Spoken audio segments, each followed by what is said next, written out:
আল্লাহ যারা আওয়ামী লীগকে পুনর্বাসন করার প্রচেষ্টা চালাচ্ছে। জাতীয় নাগরিক পার্টির মুখ্য সংগঠক নাসির উদ্দিন পাটোয়ারি এবারের ত্রয়োদশ জাতীয় সংসদ নির্বাচনে প্রচারণা কার্যক্রম শুরুর পর থেকেই একের পর এক বক্তব্যের মাধ্যমে এসেছেন আলোচনায়। নতুন সরকার গঠনের পর এবার এমপি ও মন্ত্রীদের জন্য হেদায়েত কামনা করে ফের ভাইরাল হয়েছেন এনসিপির নেতা।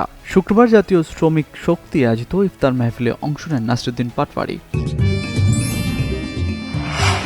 আমা অথেন্টিক ব্রাজিলিয়ান কফি।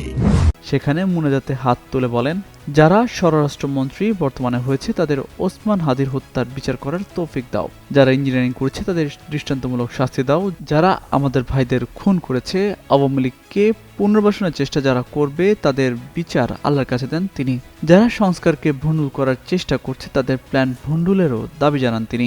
একই সাথে কামনা করেন বাংলাদেশের মন্ত্রী এমপিদের হেদায়েতের। এর আগে ত্রয়োদশ জাতীয় সংসদ নির্বাচনে ঢাকা ৮ আসন থেকে শাপলাকলি প্রতীক নিয়ে নির্বাচনে অংশ নেন নাসির উদ্দিন পাটোয়ারি। নির্বাচনে বিএনপি প্রার্থী মির্জা আব্বাসের কাছে ৫,০০০-এরও বেশি ভোটে পরাজিত হন পাটোয়ারি।